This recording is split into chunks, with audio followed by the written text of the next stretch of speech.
Well, hello again. This is Brian Copeland talking. This is a very, very special segment that we're doing today. It's the beginning of a new show that I'm going to do from time to time where I will talk to people of note in politics, culture, entertainment. It's called Conversations with Copeland, and we'll talk for a couple of minutes. So my inaugural guest is the congressman who represents California's 14th Congressional District, Eric Swalwell, who is with us. I appreciate you doing it. You're my first guest on this segment. Hey, man, what an honor. I didn't know I was the inaugural guest. Congratulations, and thanks for putting that privilege upon me. Oh, I appreciate you doing it. Let's start. I had something I was going to start with, and then you just reminded me of something we were chatting off the air. I just read something this morning. You were telling me you're reading a book about disinformation and about misinformation that you recommend called Nexus. You said the book is?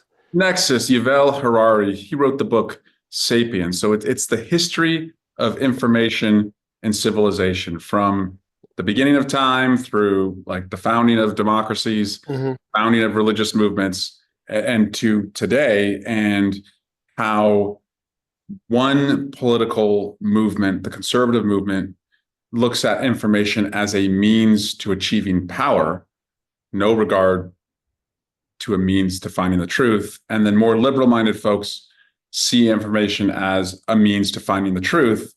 But the problem with that is that it's not defeating dis and misinformation, which is so pervasive today. And so, so many of the debates and dialogue and arguments that we have among each other is not even rooted in truth. It's just that, the truths have been cast, and it's so hard to uncast a falsity once it's put out there. And so that's the environment we're in today. And it's very challenging, and it makes it hard for us, to deliver results for the American people, I believe.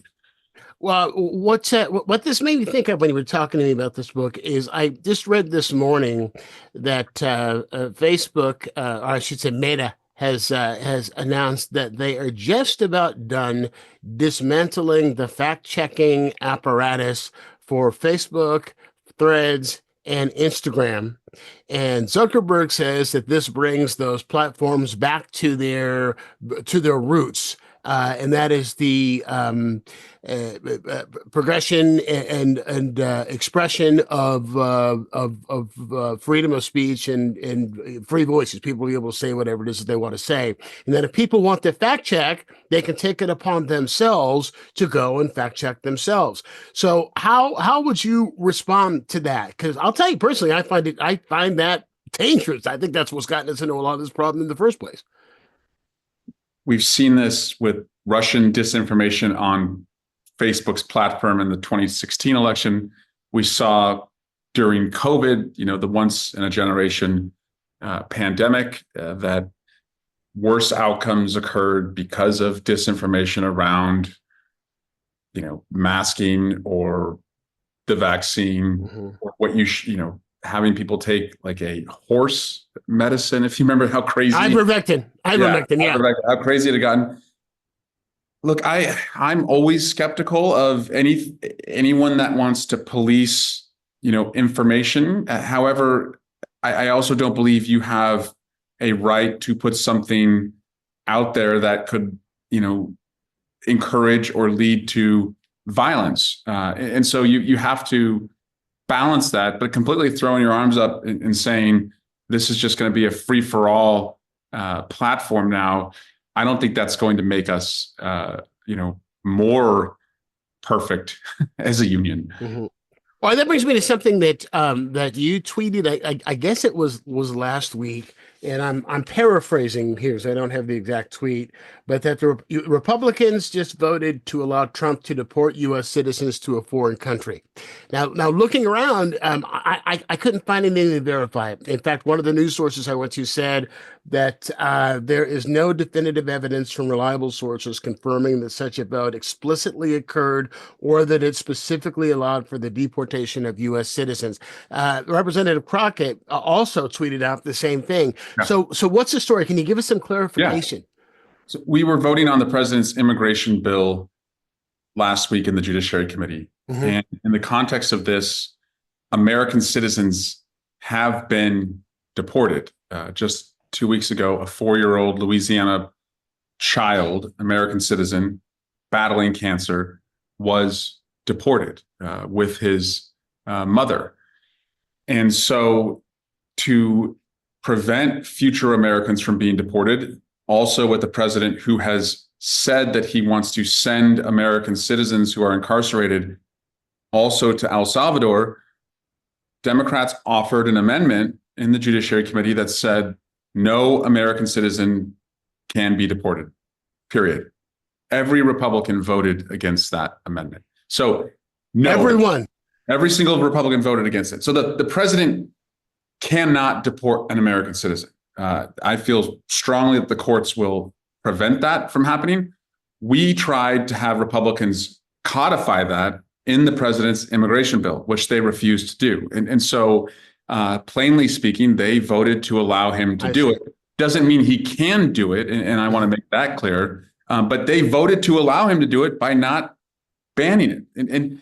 And I just don't get, Brian, why my Republican colleagues would want to co-sign on the cruelty of deporting a 4-year-old child who's in a cancer battle, or signing on to the cruelty of mistakenly deporting a man from Maryland who you admit was mistakenly deported and sending him to a death camp in El Salvador. And when 9-0, the Supreme Court says you have to do something to get him back, throwing up your hands and saying, we're not going to do it. It's not my problem. That, to me, like, if we just allow the president to not follow, if we allow the president to disobey a lawful court order, who knows what the next lawful court order is that he'll disobey, and who it could affect. And so, to me, you have to stand up when he does that. Otherwise, you render the courts completely irrelevant. Now, my understanding is, and correct me if I'm wrong, I'm not sure if this is in the Constitution or if this is federal law, but that you can't deport an American citizen unless it's something like treason. Am I accurate in that? And if so, yes. Is that federal law or is that constitutional?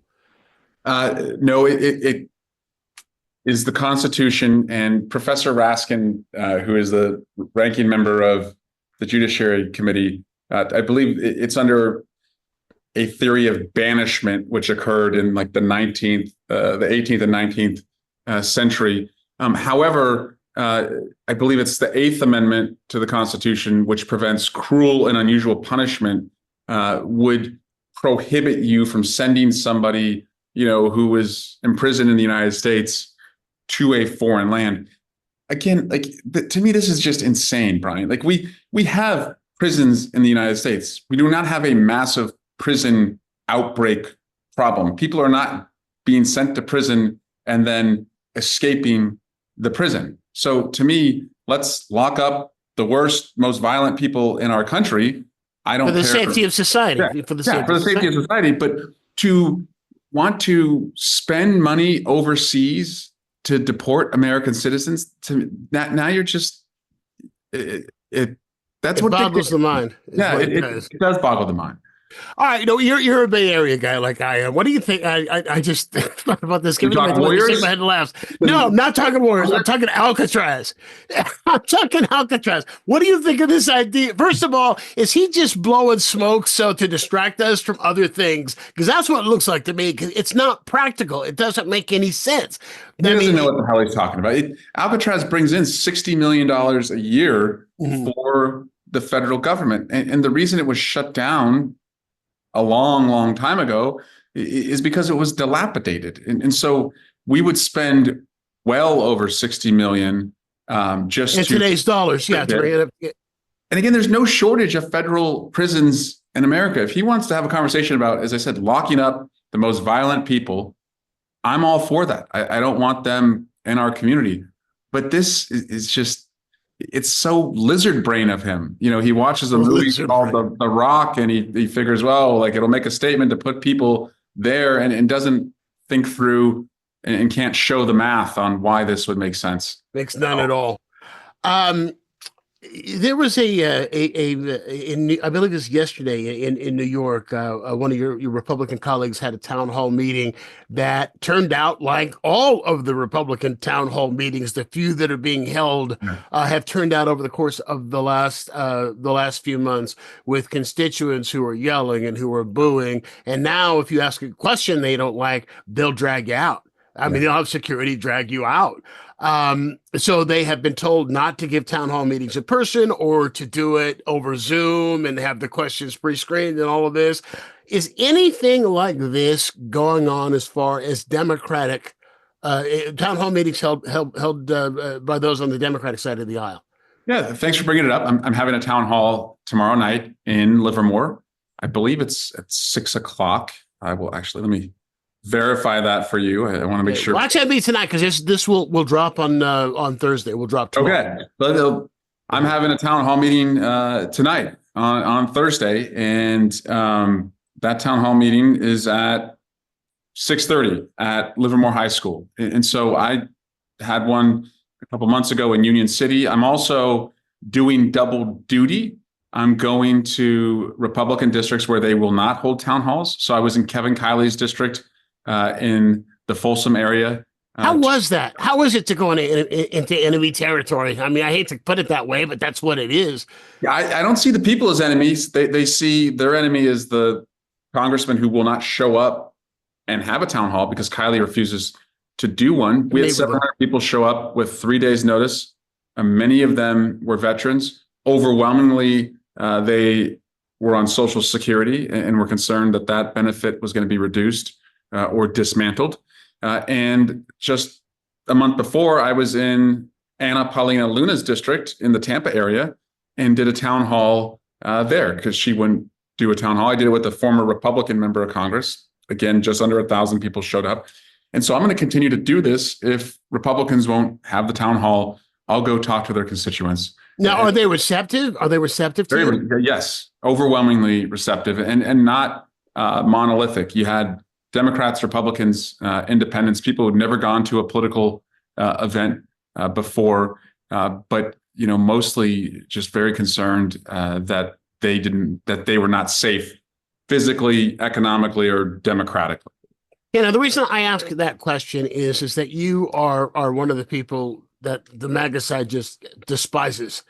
And there was an article in the Los Angeles Times, I believe, about the conditions that you and your family have to live under because of threats and all of the vitriol that's coming from that side. Can you take a minute without obviously giving away any secrets or anything that's put your family at a security risk, and just tell me what life is like for you now when you're home? You have what, two children now these days?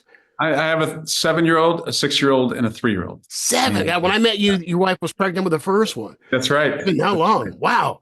So you got 3. So you got 3 little kids. You have a wife and you have 3 little kids at home. 3 little kids. And I have a pretty big staff as well between my official team and the campaign team. And so those folks are also, kind of I would say, in the hot zone. So I worry about them because they sit in a fixed location with my name on the door, and they have been receptive to some of these threats as well. But every single day, whether it's through a direct message or a phone call or an email or a personal encounter, that there's a threat, and most often a death threat. And the aim, Brian, is to intimidate me and my staff and people like me, and it's not going to work. Like, I'm not going away. I'm not going to shrink. I'm not going to hide under the bed in this, fight for democracy.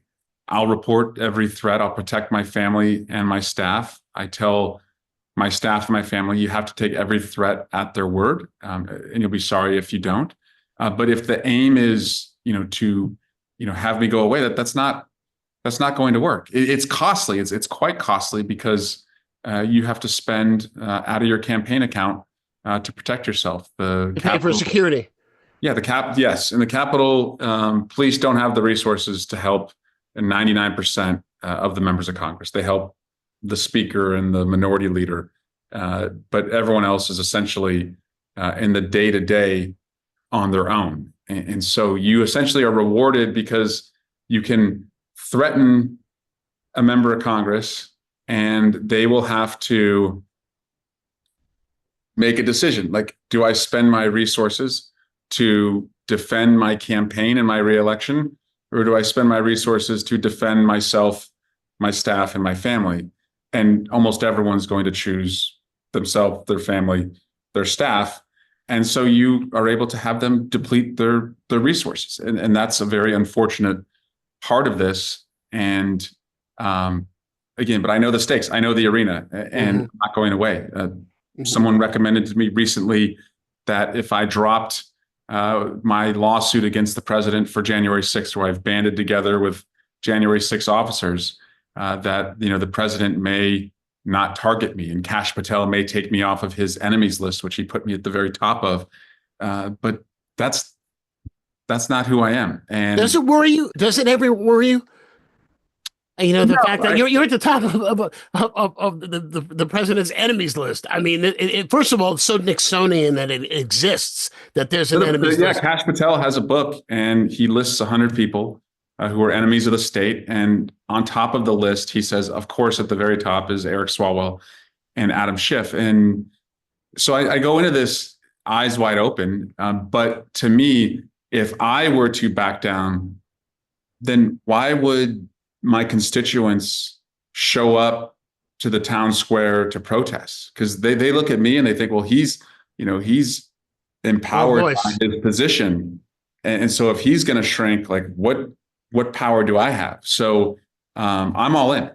So it never crosses your mind to go, you know what? I just, screw this. I'm going to go home. I'm going to play with my kids, and I'm going to take myself out of the line of fire. That never, like, even fleetingly crosses your mind? I still, max out the opportunities to be with the kids. I have to do more probably to protect them and shield them. But the best thing I can do for them, I hope, is to model, citizenship. And to me, citizenship means, fighting for your country when you are in the arena and the stakes are the highest. And I'm not doing it alone. Like I see, you referenced her earlier, I see Jasmine Crockett, I see Robert Garcia, I see Maxwell Frost, I see Alexandria Ocasio-Cortez. I see people stepping up, and these times, frankly, they have revealed to me like who should lead and who should leave. And now is a time for leadership. A lot of true colors are coming out, definitely. That's right. One of my colleagues here at the Copeland's Corner channel asked me to ask you this question, and that is.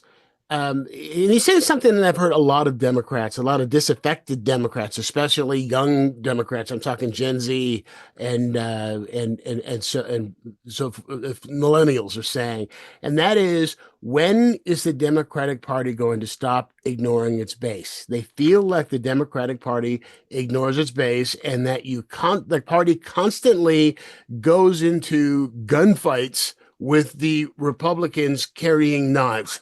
Yeah. And it reminds me of like when Obama would try to come to some kind of a bipartisan agreement with the Republicans over budgets and things of that nature, and would hold his hand out to shake it, and they would try to cut it off every single time. So it was like, what's the point?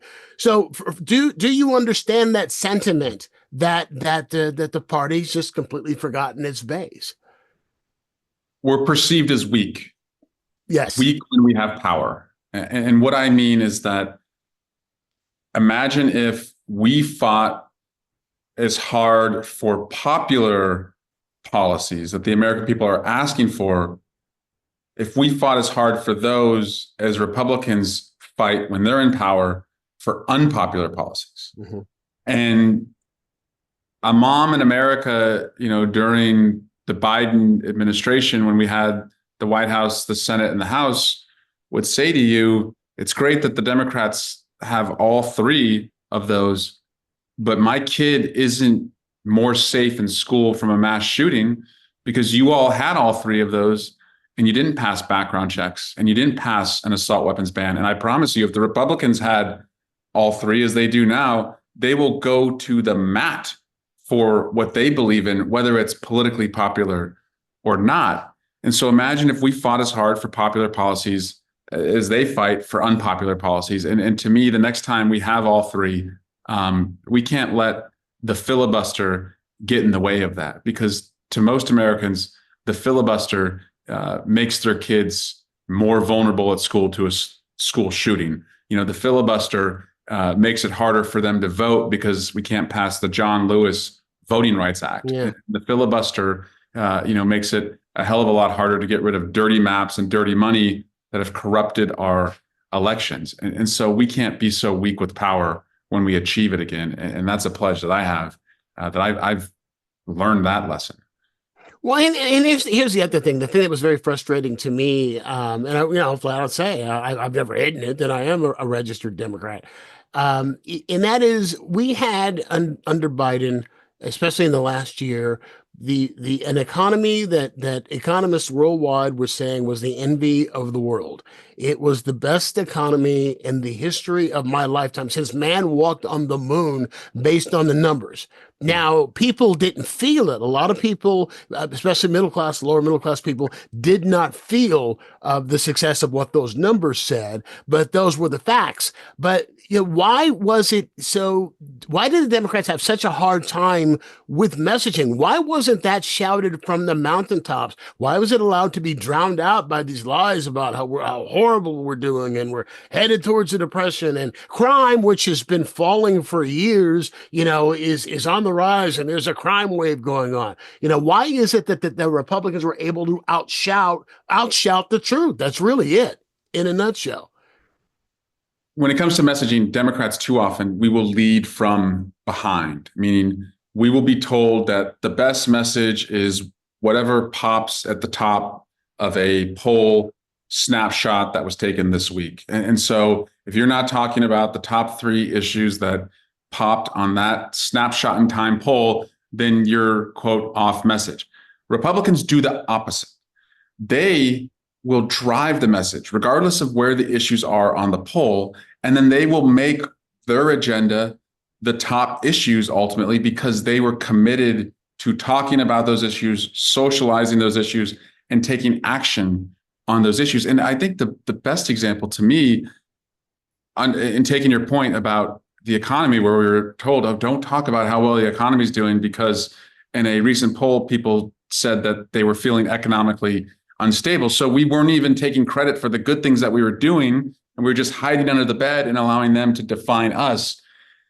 Going back to gun violence, which is the issue I'm most passionate about, we are told that, well, that's not a top three issue in America, and you're going to really upset the NRA, who will spend a lot of money on this issue. And again, it's because of that, and it's like a chicken and the egg conundrum we find ourselves in. Well, what if we just made it a top three issue because we talked about it so much, we told the stories of the victims, and we gave solutions that could reduce gun violence and make us safer? You could do what Republicans do with issues, which is move it up the charts. And then everyone's going to be asking, why did that Republican not support background checks? Why did that one not support an assault weapon ban? But if we just lead from behind, we're just going to be chasing around the issue of the day rather than like, what are our values and what drives us? And I would rather be leading from the front. Okay, so who makes those decisions? Because, when we talk about gun violence, children in America have a greater chance of being killed in a school shooting than they do of getting killed in a car accident. Yeah. And that's just, it's something I can't wrap my head around. Why? Excuse me. So who makes the decisions about what the agenda is, about what the issues are that the party's going to go forward with? Is it the DNC? Who is it? Right now, it's very horizontal because there's no, leader from the Democratic Party in the White House, in the House, or the Senate. And so it's very horizontal. And that's why I think you're seeing, as I said, people reveal themselves as to whether they're up to leading or whether they should just be leaving. Mm-hmm. And you're seeing this Avengers model of my colleagues getting out there. And I think, frankly, from now until, the midterms, that's going to be okay, because that's going to, inspire people to go to these town halls in these Republican districts, to register to vote, to engage and hold Republicans who take away their health care in this upcoming budget vote, to hold them accountable. But then ideally, what happens is leader Hakeem Jeffries becomes Speaker Hakeem Jeffries. And now you have, a leader who can get you to the presidential election. And we're just 3 votes away from winning the majority. I know Hakeem and I were elected during the same class of 2012. He understands that Democrats have to govern in headlines, not fine print. That's his own phrase. Mm-hmm. And so I am hopeful that as Speaker, you see, more leadership when it comes to the message. Okay, and this is the final question, and that is 2028. You going to run again? Have you decided? I'm doing everything I can to. There will not be a free and fair election in 2028 if we lose the House. I don't see how that can happen.